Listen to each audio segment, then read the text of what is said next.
বিদেশি তারকা ক্রিকেটার এনে শক্তি বাড়িয়েছে রংপুর রাইডার্স। ওয়েস্ট ইন্ডিজের আন্দ্রে রাসেল, অস্ট্রেলিয়ার টিম ডেভিড ও ইংল্যান্ডের জেমস ভিন্স খেলেছেন দলটির হয়ে। তবু এলিমিনেটরে খুলনা টাইগার্সের স্পিন ঘূর্ণিতে মহাধসে পড়ে দলটি। শেষে আকিব জাভেদের কিছু রানের কারণে 16.5 ওভারে 85 রানে অল আউট হয় রংপুর। ওই রান কোনো বিঘ্ন ছাড়াই তুলে ফেলেছে খুলনা টাইগার্স। ওপেনার নাইম শেখ ও তিনে নামা অ্যালেক্স রসের ব্যাটে 10 ওভারের মধ্যেই 9 উইকেটের বড় জয় পেয়েছে মেহেদী মিরাজের দল। রংপুর রাইডার্সকে বিদায় করে পা রেখেছে বিপিএল-এর দ্বিতীয় কোয়ালিফায়ারে। আগামী 5 ফেব্রুয়ারি দ্বিতীয় কোয়ালিফায়ারে ফরচুন বরিশাল ও চট্টগ্রাম কিংসের মধ্যকার পরাজিত দলের মুখোমুখি হবে তারা।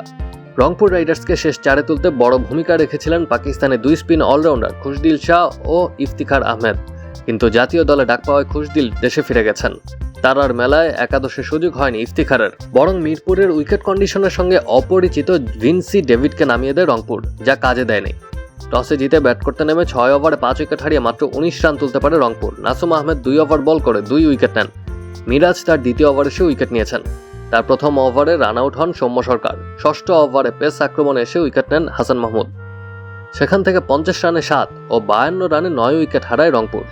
পাকিস্তানি বাহাতি পেসার আকিফ 18 বলে 32 রানের ইনিংস খেলে দলকে এই মহাবিপর্যয় থেকে রক্ষা করেন। তিনি 4টি 4 ও 2টি ছক্কা মারেন।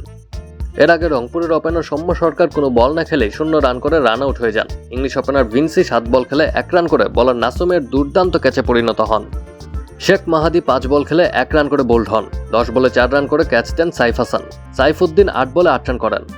আন্দ্রে রাসেল 9 বলে 4 রান করেন। 25 বলে নুরুল হাসানের 23 ছিল দলের দ্বিতীয় সর্বোচ্চ। Action sports.